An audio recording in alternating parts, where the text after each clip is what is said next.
मित्रों, आपकी बात आपके साथ। आज दिनांक 20 मार्च के प्रातःकालीन 227वें अंक में आपका हार्दिक स्वागत अभिनंदन। मित्रों, आज इस अंक का जो शीर्षक है संभल, सोमनाथ, सोहेल देव और सलार मसूद में आखिर क्या संबंध है। इनके संबंधों के बारे में हम सबको जानना ही चाहिए और ये जानने का अवसर हम सबको संभल प्रकरण में लगातार देश समाज को, नई पीढ़ी को संभल के माध्यम से कुछ ऐसे जाने अनजाने छुपाए हुए ऐसे पहलुओं के बारे में जानकारी लगातार मिलती जा रही है, जिनको जानकर नई पीढ़ी व देश व राष्ट्रीय समाज चौंक रहा है और आश्चर्य भी व्यक्त कर रहा है कि आखिर ऐसा कैसे हो सकता है। और यह आज की चर्चा का प्रारंभ मैं करूंगा कि किस प्रकार संभल प्रशासन ने वहाँ के स्थानीय लोगों द्वारा जो एक मेला लंबे समय से वहाँ लगाया जा रहा था सलार मसूद के नाम पर, उसका महिमा मंडन करने के नाम पर एक नेजा मेला, और उस मेले की अनुमति लेने गए मेला पदाधिकारी, उनकी जो कमेटी थी, उसको बड़ी सख्ती के साथ मना किया गया कि सलार मसूद एक देशद्रोही, देश विरोधी लुटेरा था, सनातन के मंदिरों का विध्वंसक था और वह उसने लाखों लाख लोगों को हत्यारा था। ऐसे क्रूर आतताई सलार मसूद को महिमा मंडन करने वाला किसी प्रकार का कोई मेला संभल के अंदर नहीं लगाया जाएगा। और मित्रों, वह मेला स्थगित हुआ। मित्रों, आपको जानकर आश्चर्य होगा, सलार मसूद का संबंध से डायरेक्ट कोई संबंध नहीं है। फिर आखिर संबंध क्या है? मित्रों, हम सबको इसके लिए सबसे पहले सलार मसूद के बारे में जानना चाहिए। सलार मसूद कौन था और क्या था और उसने क्या काम किए थे। मित्रों, इसके लिए हम सबको जाना पड़ेगा सोमनाथ मंदिर विध्वंस, इस देश में जो एक नया, एक जिहादी विचारधारा इस देश के पश्चिमी की ओर से उत्पन्न हुई थी और किस प्रकार वो आंधी के रूप में धीरे धीरे आगे बढ़ती आ रही थी। और उसी आंधी के पहले प्रतीक रूप में जो देश ने अनुभव किया था, इस सन 1001 ईस्वी में दुनिया का सबसे क्रूर और लुटेरा महमूद गजनवी, जो पहली बार भारत पर इसने आक्रमण किया था और फिर उसने यहाँ की धन संपदा और मंदिरों की भव्यता का विध्वंस करने, लूटने के लिए 17 बार लगातार आक्रमण किए थे। मित्रों, इस आक्रमण के बारे में इतिहास में जैसा दर्ज है, मैं उसको ना दोहराते हुए मैं आपका ध्यान सलार मसूद इसी महमूद गजनवी का भांजा था और बहुत छोटी उम्र से ही उसके सैनिक अभियानों में, इन लूटपाट के अभियानों में, इन अत्याचारों के अभियानों में शामिल रहा था। और इसके बाद सलार मसूद ने स्वयं 1026 में भी एक बहुत बड़ा हमला गुजरात कठियावाड़ सोमनाथ मंदिर पर फिर किया था, जिसमें बड़े पैमाने पर धर्मांतरण, मारकाट, लूट मचाई थी। और यह दुर्दांत लुटेरे जिस ओर से निकलते थे, बस्ती, गांव, व्यक्ति कोई भी रहता था, सबको मारते, काटते, विध्वंस करते चले जाते थे। और इसी सलार मसूद को जब पता लगा कि अयोध्या के अंदर प्रभु श्री राम का एक हिंदुओं का बहुत जन्मभूमि का मंदिर है और उसके विध्वंस का सपना लिए कि जिस प्रकार उसके मामा सोमनाथ के मंदिर को तोड़ा था महमूद गजनवी ने, वह भी वही इच्छा लेकर और उत्तर भारत से लूटपाट का आतंक मचाता हुआ, हत्याओं का दौर शुरू करता हुआ वह उत्तर प्रदेश के मध्य तक पहुंच गया। उसके साथ 1 लाख की ऐसी लुटेरों की फौज थी। लेकिन जब कहते हैं ना, पाप का घड़ा भरता है, जब पूरा भरता है तो उसको फूटना ही होता है। मित्रों, इस देश के गौरव महाराजा सोहेल देव जो बहराइच के श्री बस्ती के महाराज थे, और उनको सूचना मिल गई थी कि इस प्रकार सलार मसूद जैसा दुर्दांत हत्यारा, मंदिरों का विध्वंसक, लुटेरा हमारे आराध्य प्रभु श्री राम के मंदिर पर हमला करने जा रहा है। उन्होंने पहले ही इसके लिए तैयारी कर रखी थी और अपने साथ वहाँ के आसपास के 21 दलित पासी राजाओं की सम्मिलित फौज के साथ बहराइच के अंदर उनका मुकाबला हुआ, और उस मुकाबले में बड़ी बहादुरी के साथ महाराजा सोहेल देव व उनके साथ जो अन्य 21 पासी राजा थे, उन्होंने सलार मसूद की जो फौज थी उसको धूल धूसरित करते हुए सलार मसूद का सिर कलम कर उस अत्याचारी को मिट्टी में मिलाने का काम किया। मित्रों, वहाँ उसकी कब्र बना दी गई जो उसके बचे खुचे सैनिक थे, और वह सपना प्रभु श्री राम मंदिर के विध्वंस का वह सपना जो लेके चला था वह उसका अपूर्ण रहा। मित्रों, यह सलार मसूद ऐसे व्यक्ति का आखिर किस प्रकार महिमा मंडन संबल में हो रहा है जिसका संबंध से कोई मतलब नहीं, लेकिन हम देखेंगे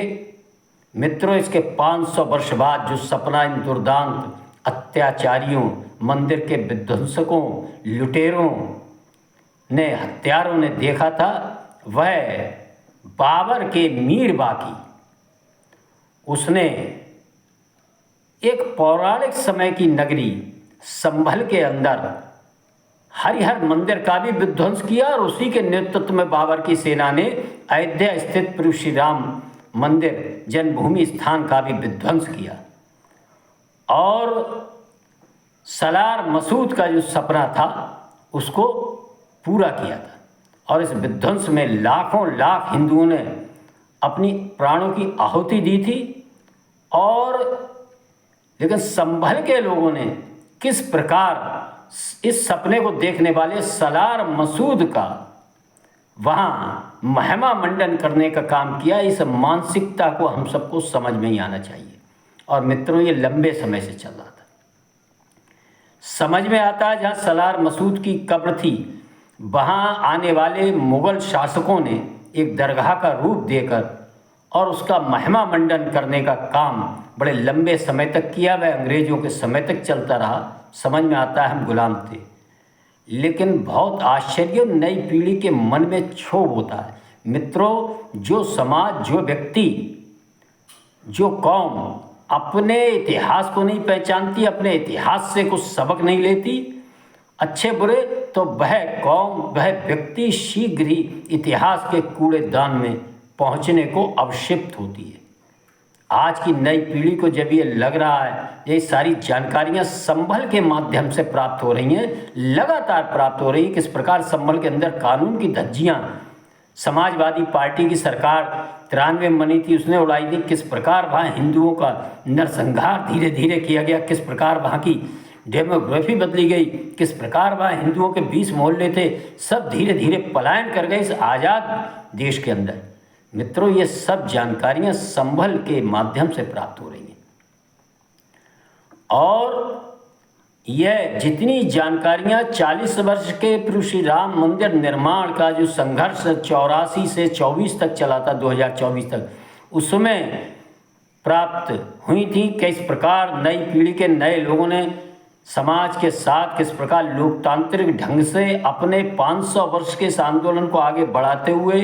न्यायिक व्यवस्था में पूर्ण विश्वास रखते हुए, लंबे समय बाद अपने इस पूर्वजों द्वारा देखे 50 वर्ष पूर्व के सपने को प्राप्त किया था। और इस सपने के संघर्ष में किस प्रकार इन 40 वर्षों में धर्मनिरपेक्षता शब्द का खोखलापन देश ने, समाज ने महसूस किया था, ये हम सब ने देखा है। और आज संभल के माध्यम से इस प्रकार के कई प्रश्न आने वाले समय में आप देखेंगे। संभल अयोध्या से बड़ा हम सबको सबक देने वाला, आंखें खोलने वाला प्रकरण बनने वाला है और बन रहा है लगा। इस नेजा मेला के रोक के समय आप देखेंगे किस प्रकार के हमारे वोटों से जीते राजनीतिक दल कुछ जिहादी विचारधारा के लोगों के थोक में वोट लेने के लिए कितने नीचे जा सकते हैं, किस प्रकार बहराइच में सलार मसूद की दरगाह पर जाकर वहाँ चादर चढ़ाने का काम करते हैं। उनको कुंभ में दिक्कत नज़र आती है, उनको हर सनातन संस्कृति पर्व त्यौहार में दिक्कत नज़र आती है, फिर श्री राम मंदिर के उद्घाटन में जाने में दिक्कत नज़र आती है, लेकिन उन्हें सलार मसूद जैसे लाखों हिंदुओं के हत्यारे, महिलाओं का उत्पीड़न करने वाले, सोमनाथ मंदिर का विध्वंस करने वाले, से देश की अकूत संपदा को लुटेरे की मजार पर जाकर, उसकी कब्र पर जाकर चादर चढ़ाने में, उसका महिमा मंडन करने में उन्हें कोई दिक्कत नजर नहीं आती, क्योंकि वो जानते हैं कि हमारे देश का जो बहुसंख्यक समाज है, इसको हमको ये ऐसी बातों पर ध्यान नहीं देता। ये बिल्कुल ठीक है, इसमें कहीं ना कहीं दोष हमारा ही है। आखिर कैसे हमारे वोटों से जीते लोग विभिन्न देश विरोधी तत्वों के साथ, मानवता विरोधी तत्वों के साथ खड़े होने का साहस कर पाते हैं? इसके मूल में यह है कि हम उनसे प्रश्न जवाब नहीं पूछ पाते कि आप हमारा वोट लेकर आखिर किस प्रकार आपने संभल के अंदर दंगों के, ऐसे भीषण दंगों में जिनमें लोग जिंदा जलाए गए थे हिंदू, ऐसे अपराधियों को छोड़ने का काम किया। आखिर कैसे आप सलार मसूद का संभल में महिमा मंडन करने का ये काम आपकी सरकारों के समय चलता रहा, आखिर क्यों नहीं रुका? आप ऐसे लोगों को मजबूत करने का लगातार जिस प्रकार काम कर रहे हैं, ये हम सबको इस संभल प्रकरण में नेजा मेले के माध्यम से भी समझ में आना चाहिए। आप सबको समाचार पत्रों में व अन्य सोशल मीडिया पर देख रहे होंगे कि इस प्रशासन के संभल के सुंदर निर्णय पर किस प्रकार ऐसे विपक्षी दल टीका टिप्पणी कर रहे हैं। ये उनका बस नहीं चल रहा, लेकिन वो पूरी तरह जिहादी विचारधारा के लोगों के साथ खड़े होने का काम कर रहे हैं। इस समाज में भी जो अच्छे लोग हैं वह भी कह रहे हैं कि ये ठीक है, ऐसे व्यक्ति, ऐसे लुटेरे का हमसे कोई संबंध नहीं। लेकिन इस देश के विभिन्न राजनीतिक दल ये जो साहस कर पाते हैं मित्रों, ये केवल हम और हमारे द्वारा इस प्रकार की घटनाओं पर उचित संज्ञान व जानकारी न होने के कारण, इतिहास की जब तक हम अपने इतिहास को जानेंगे नहीं तो फिर अपने हितचिंतक को पहचानेंगे नहीं और अपने विरोधी को भी नहीं पहचान पाएंगे। ये हम सबको जानना ही चाहिए, समझना ही चाहिए मित्रों कि किस प्रकार संभल और सलार मसूद और मीर बाकी और हरिहर मंदिर का किस प्रकार ये संबंध है और ये संबंध कितने समय से चल रहा था, लेकिन इसके बारे में किस प्रकार हम सबको जानकारी नहीं दी गई। आखिर क्यों नहीं हमारे इतिहास की किताबों में महाराजा सोहेलदेव व उनके साथ 21 जो दलित पासी राजा थे, जिन्होंने बड़ी बहादुरी के साथ, वीरता के साथ सलार मसूद जो प्रभु श्री राम मंदिर अयोध्या में विध्वंस करने जा रहा था, उसका किस प्रकार नेस्त नाबूद किया, उनका आखिर नाम कैसे गुम हो गया, आज़ाद भारत में कैसे गुम हो गया। मित्रों, आने वाली 2033 को, आज से 8 वर्ष बाद, इस शौर्य की घटना को, जिसमें सलार मसूद का नेस्त नाबूद करने का काम इस देश की दलित राजाओं ने महाराजा सोहेलदेव के नेतृत्व में किया था, उनके हम सब अपनी सरकार से जहाँ भी हम मांग करें और ऐसे जो विपक्षी राजनेता उनसे भी पूछें कि 8 वर्ष बाद 2033 में जब इस प्रकरण का 1000 साल हो जाए, 1020 साल में आप इन दलित राजाओं का सम्मान करेंगे और इन दलित राजाओं के सम्मान में आप अपने राजनीतिक दल की ओर से क्या करने जा रहे हैं, महाराजा सोहेलदेव का आप सम्मान किस प्रकार करेंगे। ऐसे राजाओं के बारे में हमको जानना चाहिए, खोज करना चाहिए, चाहे यूट्यूब पे, चाहे गूगल पे, कहीं भी इन राजाओं के नाम ढूंढकर इनको सम्मान के साथ, ऐसे दलित 21 पासी राजाओं को सम्मान के साथ, ऐसे देश में विभिन्न दलित वर्ग के, चाहे वाल्मीकि समाज के, चाहे पासी समाज के हों और चाहे अन्य समाज हों, अति पिछड़ा वर्ग के, जो कहते हैं कि देश में ऐसे लोगों को कहीं वो नहीं मिलता था। ऐसे राजवंश इस देश के अंदर बहुत बड़ी संख्या में थे। उन राजवंशों के शौर्यों को, उन दलित राजाओं के शौर्यों को जिस प्रकार छुपाने का काम मुगल शासकों ने, बाद में शासकों ने, अंग्रेजों ने किया, वह एक अलग बात है। लेकिन देश की आज़ादी के बाद ऐसे गुमनाम वीर साहसी दलित राजाओं, अति पिछड़े राजाओं को